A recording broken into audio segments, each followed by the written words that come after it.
Good morning. So before taking a deep dive into the robot framework, I'd like to just ask a general question. How many of you are involved into some kind of testing, be it like feature capability or verifying the operational status, whether it's in a lab environment or production or something like that? Can I get a head count or something like that? Okay, that's 30% of the people. A lot of times this testing is done manually and feature by feature. So I'll be talking about how to use Python using robot framework to automate this certification. A lot of times there are several code revisions for different devices, be it a router, firewall, load balancer, and there are bugs in a particular version, and then our next version is rolled out. So before a version gets deployed into production, you just want to test the various features, whether the capability is working.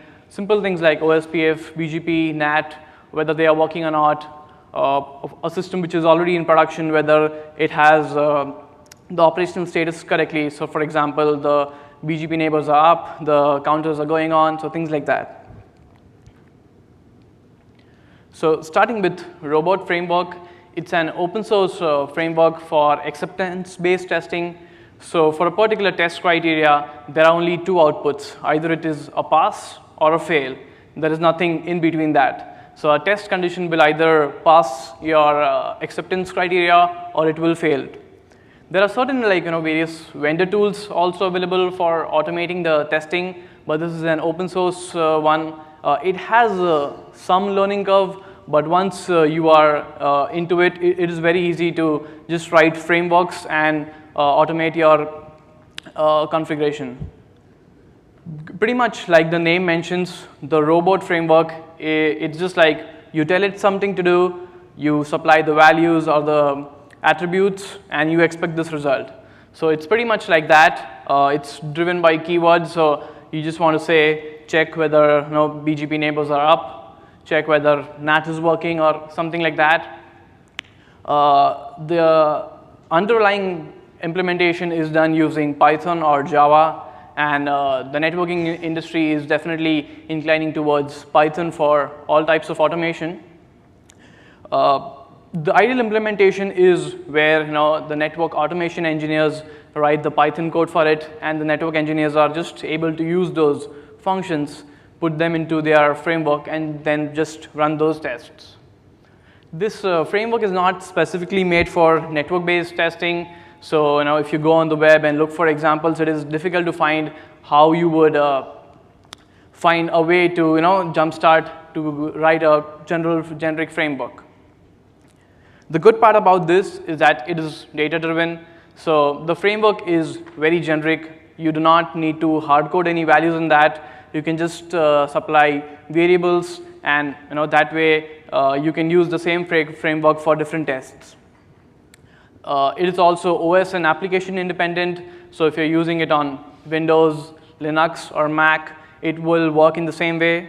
However, the underlying Python code is generally not OS independent. There are some functions which don't work well with Linux and Windows, so sometimes you got to check that.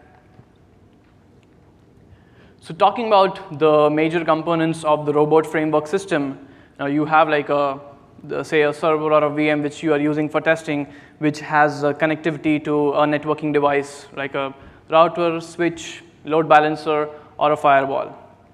The main part is the framework itself, which is a file with a .robot extension. It has certain dependencies and settings, parameters to define the configuration files, the variables, which libraries are being used. And then you have a series of test cases. Each test case has a keyword which defines what the test case is, what you intend to do, and then you supply the variables that you want to send to that function. It uses the underlying Python code for that. The functions inside the Python code are of the same name as that of the keywords. So if you're using a particular keyword in the framework, you need to have a Python function for that in the underlying Python code. It's preferable to have a generic function in Python because you don't want to get too detailed, so that you can use the same code over and over for different types of frameworks. You can have like arguments applied to it so that you send it variables and it gives you the output automatically. Also, the Python function should have a return value. So this return value is sent back to the test case in the framework, and then you are comparing it with an expected value to the value which you got. Finally, there are pointers to configuration files. So for some types of feature, you want to load the capability, load the configuration, and then verify whether it is working or not. For example, the AAA feature, you want to load, this is the configuration for AAA, and then verify whether it is working or not. This is the structure of the framework. So you have your automation directory on your VM.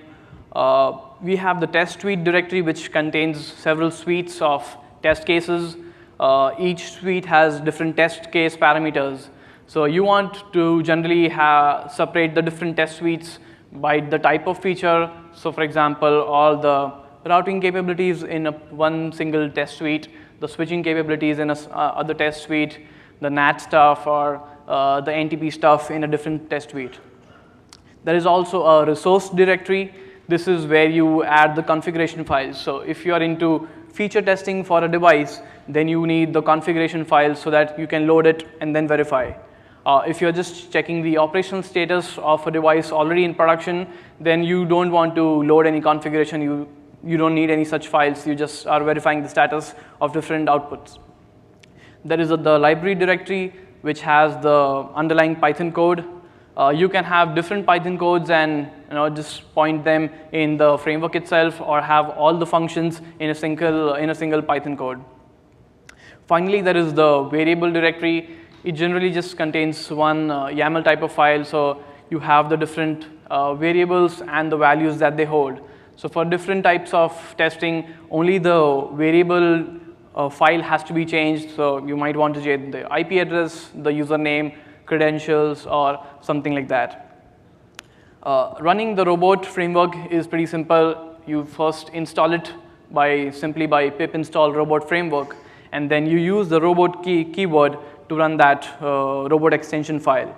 After running the robot file, the good part about it is that it provides you a HTML-based report. It contains the details of how the test went, each test case, whether it passed, whether it failed, what exactly failed in that.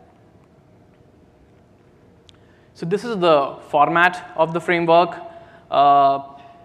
The framework is, it has the extension of .robot, but there are 4 types of files you can use to define the framework. One is the HTML-based framework. The advantage of this is that it has a very nice, visually appealing file. It is easier to understand. It is properly separated. It has different HTML tags. However, the problem that I have with HTML files is it's difficult to find a good editor to edit the HTML files. The other option is to tab tab-separated values. So these are essentially like spreadsheets which are programmed. It's easy to program them because you can import values, export values from them, and the values are just separated by tab. What I prefer is the plain text version. As you know, Vim is the best editor, so it's easier to edit this file using Vim and just define the framework in a plain text format. There is also a restructured format available.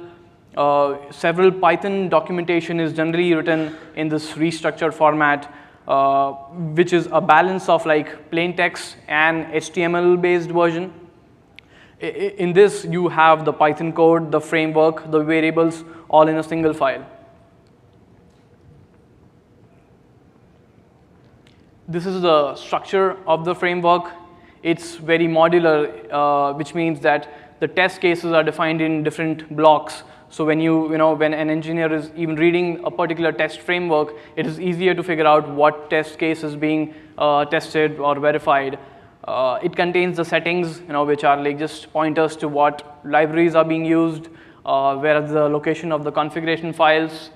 There's an option to do a pre-test setup. So for example, if there is a particular test which you need to include in all of your test cases, then you can include that in the pre-test setup.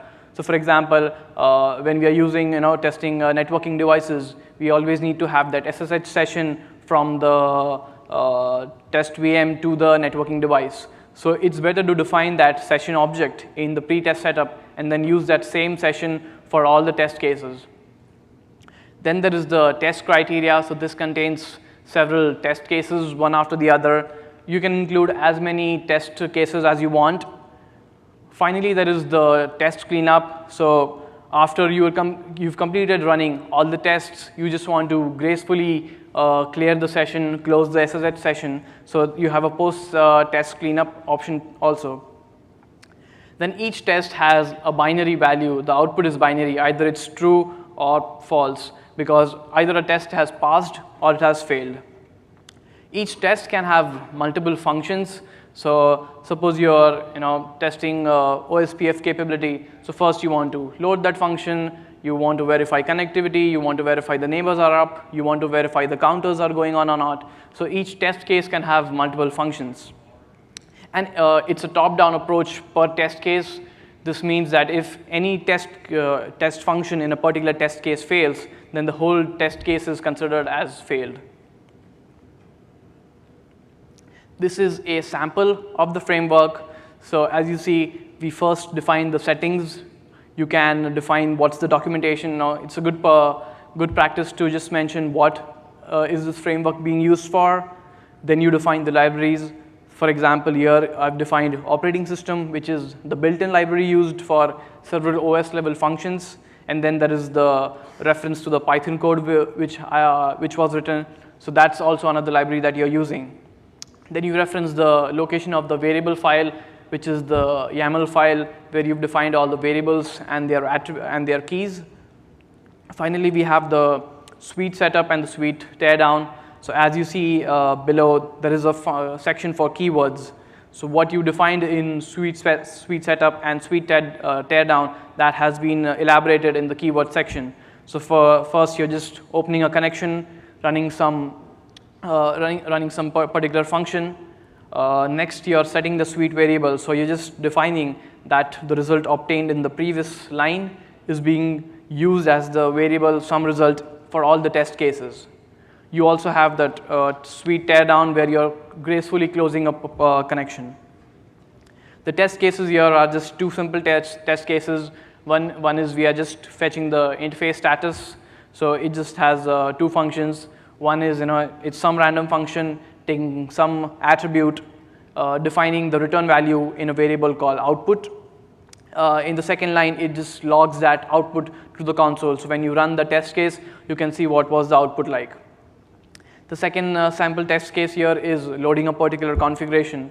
So here, suppose you're running some particular function, again with some variables, getting an output. Second time, you're again running another function, getting an output. And the third time, you're just probably comparing the values of both the functions and checking whether the expected value is matching the actual output. These are the robot command options. So when you run the robot file, there are several options available to run. Some of them are setting the documentation. So for example, for a different framework, you just want to alter the documentation, or it's a particular different type of version that you're testing. You just want to make a note of it. You can separately add documentation using the command options. You can also set the report name. As I mentioned previously, it has a very good HTML report which gets generated at the end. So that can be also defined. You can define tags. So for example, certain test cases are like critical test cases. Some of them are just basic functionality checking. So you can add those tags to the test cases. You can rerun a certain type of test cases. So for example, in the initial troubleshooting that you're doing, you're running a series of test cases and maybe 5 of them failed. That might not necessarily mean that the feature has failed.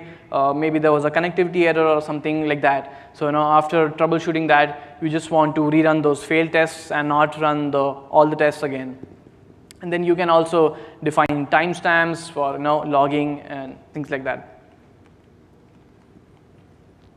So this is the style conventions used in the framework. As we saw, the variable is defined in curly braces preceded by a $sign. The function name can be separated by a single space, or you can have it all together. So for example, we have the check interface config.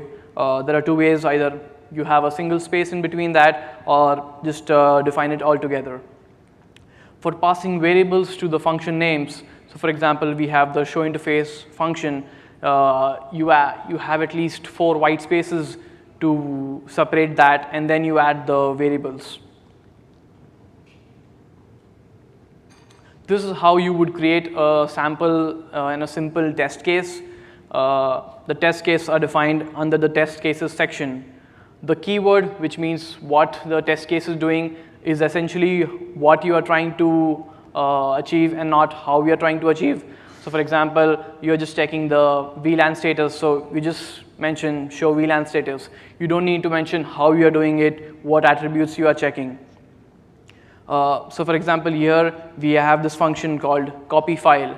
Sometimes the arguments are mandatory, sometimes they can be default. So for the copy file function, you need at least 2 arguments to define what file is the source and what file is the destination. To create a file for this function, some of the arguments are optional. So you need to define what file is being created, but the content and the type of encoding for the file, either it can take the default value or you can supply to it. This is the first example of a simple framework using the robot framework. So here we are just verifying the version info of a particular networking device, which is a Juniper MX box in this case. So here we have defined the variables. We are using the operating system, which is the default library, inbuilt library available in that. We are using the Python code developed for that, and then we are adding the test case. The test case, the first line mentions the variable connection n, which is connection enable. So first we are using the function mxconnect, adding the attributes like IP address, credentials, and the session object is being stored in the variable called connection enable. On the next line, we want to use this session object and just get the version info of the device. So we use the function mxverifyFacts, use this connection enable variable and get the output. On the third line, we have the output logged to console. So when you will run the framework, finally you will get the output on your console. Now the functions you use here are mxconnect, mxverifyFacts, and log to console. Log to console is an built-in function available from the operating system library, so you don't need to define that. It will know how to do that. For mxconnect and mxverifyFacts, you need to define what exactly that function will do. So that has to be defined in the underlying Python code. The variables used for this, which we added in the test cases, were like the IP address, the username, the password. So that is, as you see, it's just defined separately in a YAML file. And if you're running the framework for a different networking device, you just need to change these key values. Coming to the functions used in that test case, one is the mxverifyFacts, and second was the mxconnect. As you see here, I've used the Juniper's built-in library, which is the PyEasy for easy connection to the networking device and loading some functions.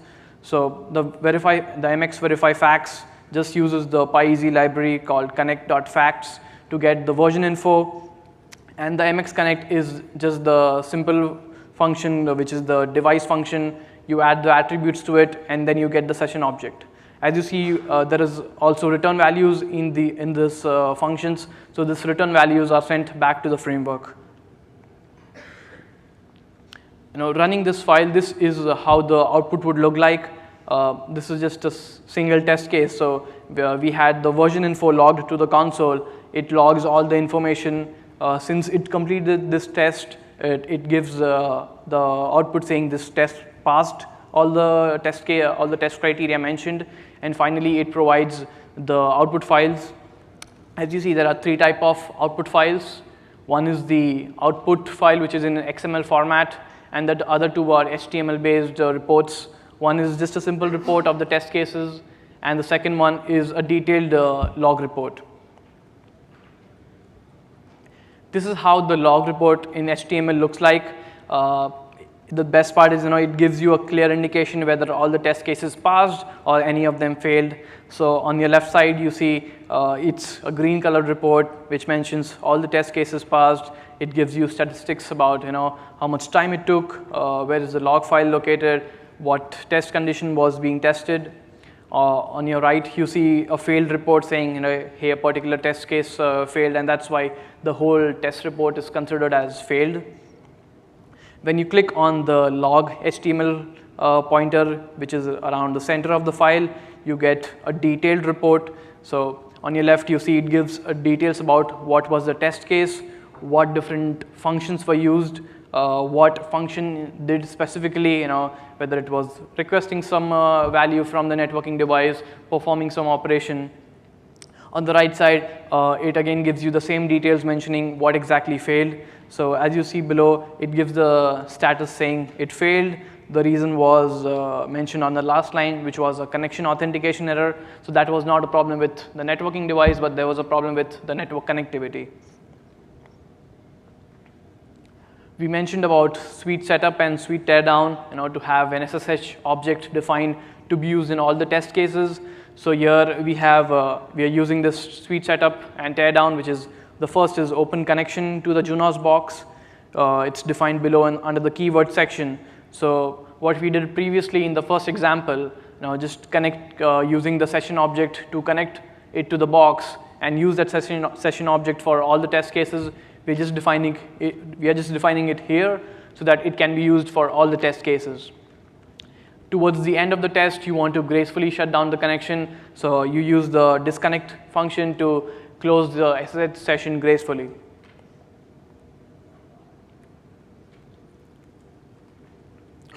Also, initially while developing the framework, you encounter a lot of troubleshooting errors.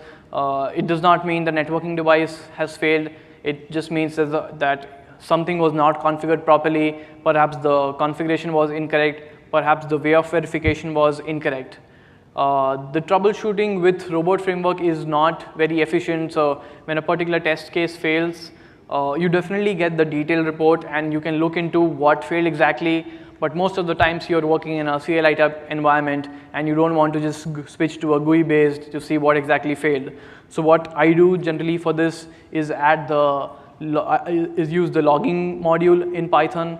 This allows you to have all the errors or anything like that directly outputted to the console. So when you're running the framework, it will directly give you what failed or what is exactly happening in that function. So there are standard libraries and then there are extended libraries in the robot framework. These are the set of standard libraries. The first one is the built-in library. This allows you to evaluate certain things, run with certain conditions. So for example, you want to run a test case only if a particular different test criteria is matching or not. You want to just match the output saying, hey, this should be true or this should be equal to 10. You can use the built-in functions for that, so you don't need to develop a separate Python code for that. The other is a process-oriented library. So this allows you to run different process, get process attribute values like the PID, switch processes if required. There is also a DateTime library. So if you're playing with time values or something like that, you just want to, it's difficult to directly extract the time, convert it into the time version. So here you can use the DateTime library to convert it to whatever you want, to add times, to subtract time or something like that.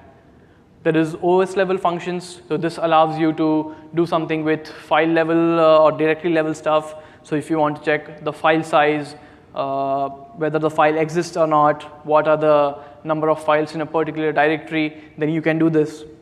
So for example, if you're loading a particular configuration from a file, you first want to verify that the file is actually present and then take that file and load it into the configuration. There is string functions. So this allows you to do any changes to a particular string output. So if you get a particular output from a particular function, you want to just measure the size of it, convert it into like lowercase or uppercase, get the number of lines. So this is useful when suppose you're testing the BGP status or whether the BGP neighbors are up. For example, that you have 50 neighbors in your show BGP statistics output on the networking device. So you just get the output and verify whether the line count is as expected, whether it's 60, 50, or whatever it is. There is a collections standard library which allows you to use any type of lists or dictionaries just like how you use in Python. So it allows you to combine various variables or something like that. There is dynamic input option. So when you're running the robot framework, if you want to have a prompt, like a prompt to just give the value dynamically, you can also do that. And finally, you can also take screenshots. So if you are into GUI-based testing, just testing whether the web UI of a particular networking device works or not, you can just grab the screenshots while running the test case and later just verify the screenshots are as expected or not. Then there are extended libraries because the built-in libraries don't do all the functions which are required. One is the Selenium one, which is definitely obviously based on Python. This allows you to automate with web UI options. So if you're doing anything with web UI, it's easier to use the Selenium library to identify what tab you are clicking, whether you are filling a particular input box with some values or something like that. There is also a library for pub/sub types of systems. Here it's the MQTT library. If there is a particular polling or something which needs to be done, you can use this library. There is a faker library. This generates random fake words or documentation or something like that. Just like in a documentation, sometimes we just want to, in documentation, we would just want to highlight how the documentation would look like, and we use those ipsum lorem or something like that to fake those words. Similarly, you can use the fake library here. There is the SSH library. So if a particular networking device does not have its own library for SSH, for example, most commonly we use netmiko, PyEasy, or something like that. But if a networking device does not have that library, you can use the SSH library and still run all your commands using that. There is a library for database. So if you're playing with MySQL, creating databases, merging something, you can use the database library for that. You can also archive certain files using the archive library. I mentioned about tagging previously, that you can set tags using the options. If you don't want to set tags using options, you can also define tagging in the framework itself. So for example, there are 3 types of tags. One is the force tags. So for example, here we have defined nanox74 as the force tags. This means that this tag gets applied to all the test cases, no matter whether you like it or not. So that's forced onto all the test cases. Then there are default tags. So here we've defined user1 and security as the default tags. So for a particular test case, if you have not defined the tags explicitly into that test case, it will use those default tags. So in the test case, we see for the first test case, just a sample test case, we have not mentioned any tags. So it will have the forced tag value, which is nanox74, and it will also have the default tags because you did not mention any tags. For the second test case, you're mentioning the tags like Canada and network. So it will use the force tags because it gets forced onto all test cases, and then it will use the tags mentioned here. It will not use the default tags here. So this helps to separate different type of test cases. If you want to have certain test cases critical, certain test cases specific to switching, certain test cases specific to routing or peering or something like that. So you can set those tags, and when you run the whole test case, when it fails, you identify what feature is not working.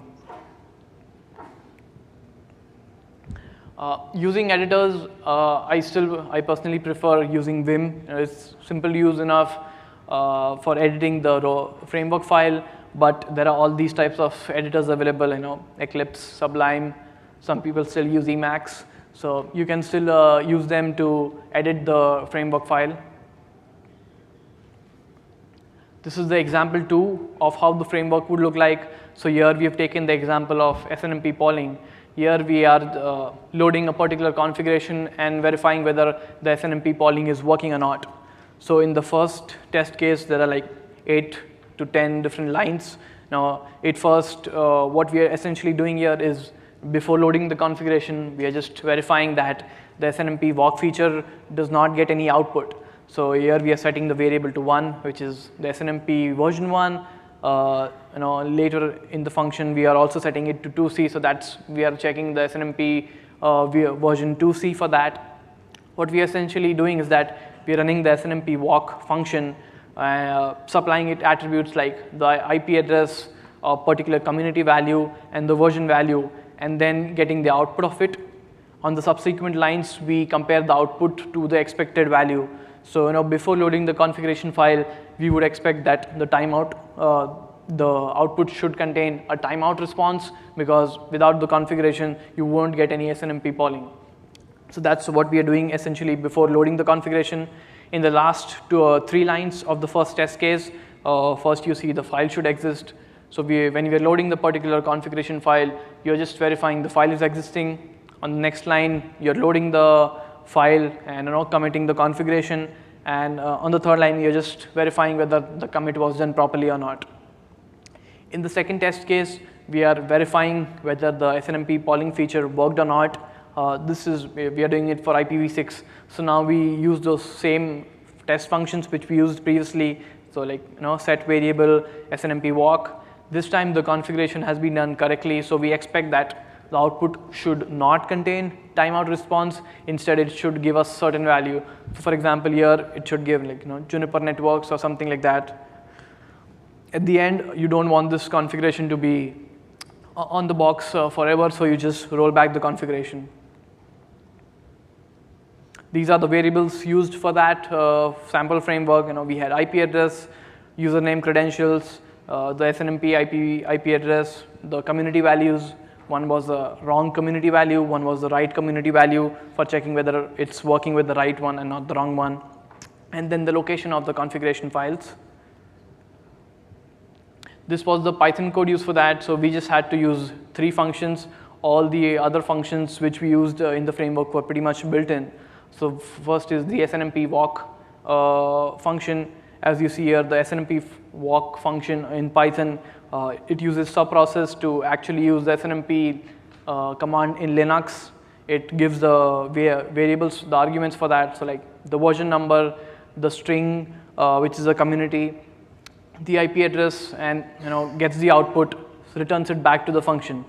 The second function we used was the loading of the file and committing that. So it was the load, set file, and execute. So we used the Juniper's library to do that. So we just using the connection variable, which is the SSH object, which was used previously, and loading the configuration file into it, and finally committing it.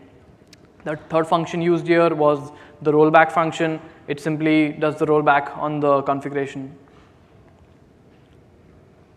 There is also an option to add loops. And just like how we use loops in Python, we can use loops in the robot framework if you have certain repetitive tasks to do. This is the syntax for that. However, I personally do not prefer using loops in the framework because it makes it messy, it makes it difficult to read. I prefer having all the logic in the Python code itself. These are some additional tools available with the robot framework.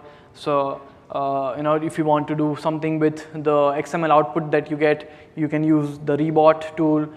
You can merge different reports so that if you want to submit it to your leadership team or the executives, you want all the reports to be combined together and then sent to them.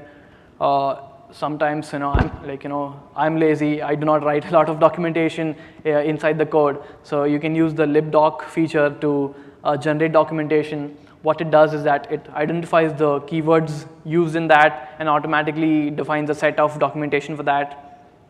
You can also use dbbot. So this helps if you want all the reports sent directly to a SQL database, a SQLite format. So you can store all the reports together, merge the different reports in a SQL format. there's a very nice additional tool which is a robot coder. So if you're working with web UI or something like that, you don't want to write the framework from scratch. What you can do is that you can launch this robot coder tool. And what it does is that it captures all your GUI actions, what you did on the web page or the tool, and then it automatically generates a framework based on the actions you did. So you just have to run the test case once manually. It will automatically generate the framework for that. And then there are a couple of other tools for parallel execution of test cases. For example, if you have 80 or 100 different tests and you don't want it to take too long, they are not dependent on each other, so you can run them parallelly. There is also an API available to run the framework. It's kind of running code, using code.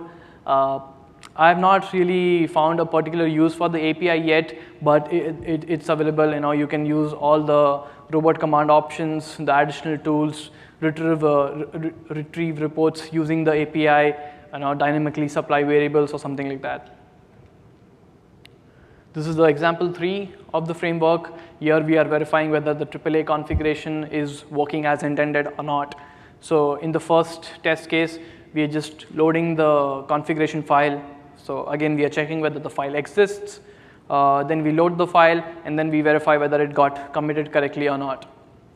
In the second test function, we are verifying the AAA feature. So it's another networking device. We are using the router connect and the router show function, which was similar to the ones used on the Juniper, like MX connect and MX verify facts.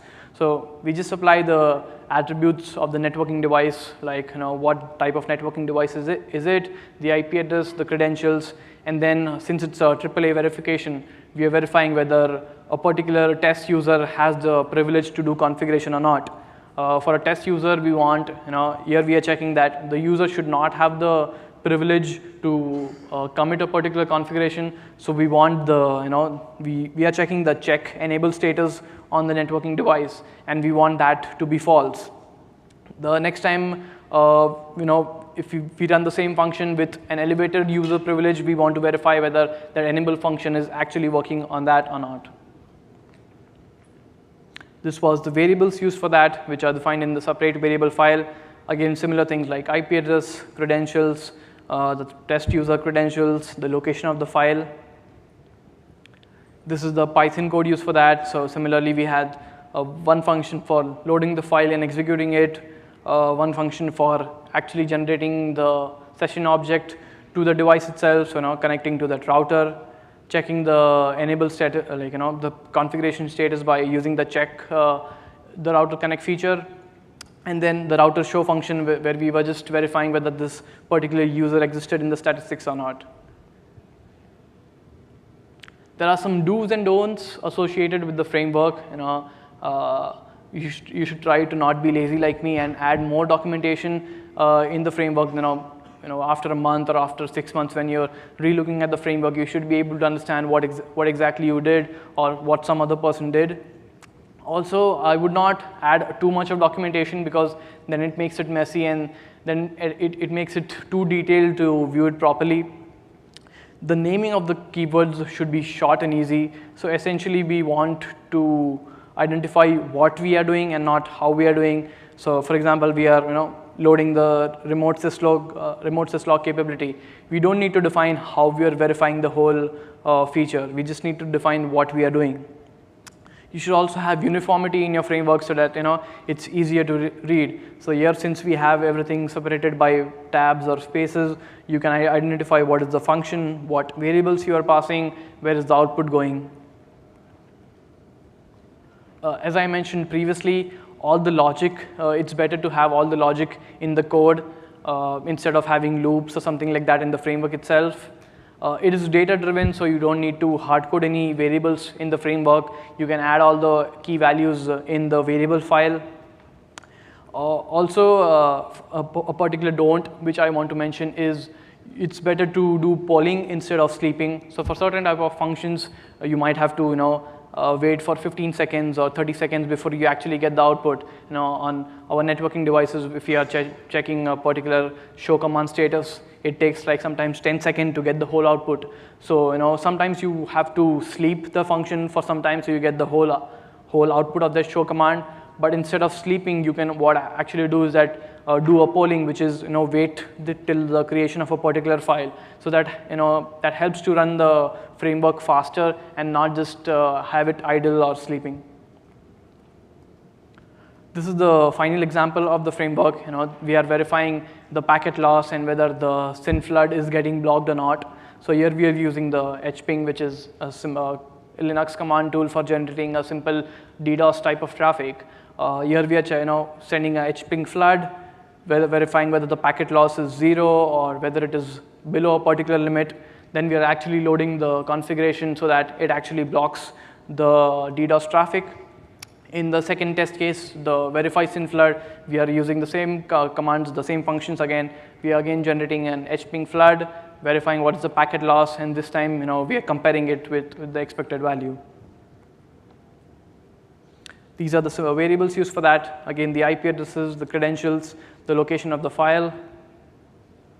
This is the Python code used for that. It uses the hping flood, hping packet loss, loading the files, and then a simple another function to check whether the value is greater than what is expected.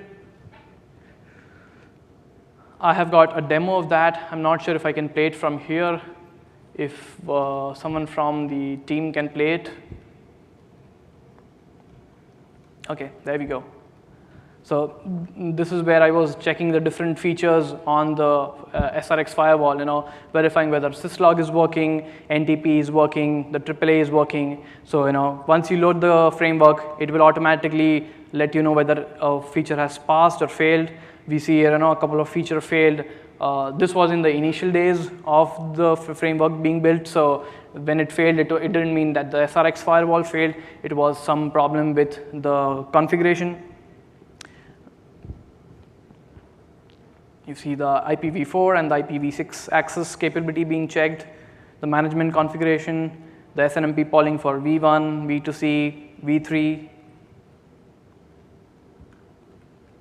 So all this feature testing, which would generally take you days to do, once you've developed the framework, you can run this framework for any type, any particular networking device, and then you just get the output in like 5 or 10 minutes. As you see, it sometimes gives you details about why a particular test case failed.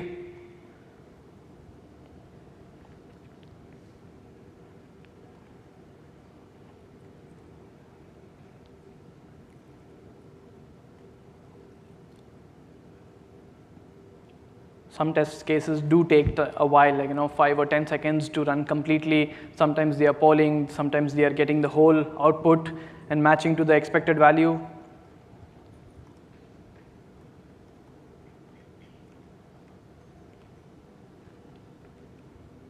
And finally, we have the output files. One is the XML format, and other two are the HTML files.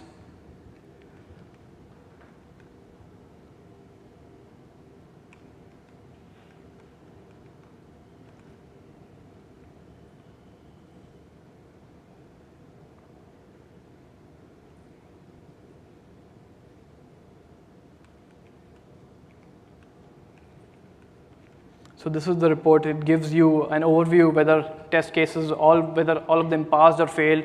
Here it shows that 5 of the critical test cases were failed, how much time it took, and then it gives you the option to go more detailed into the log file.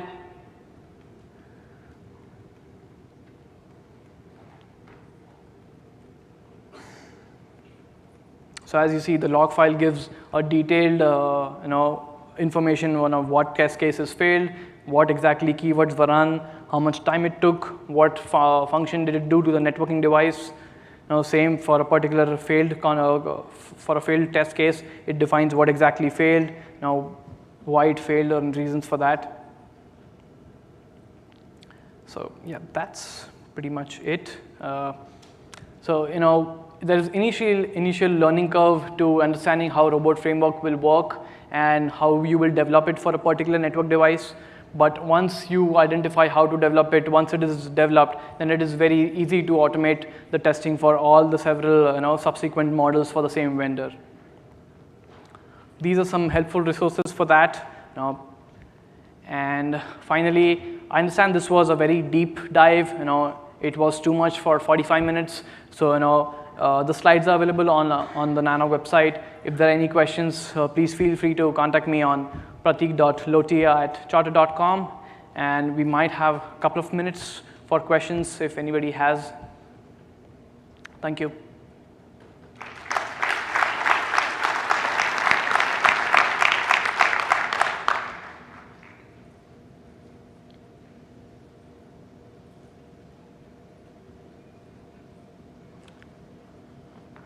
All right.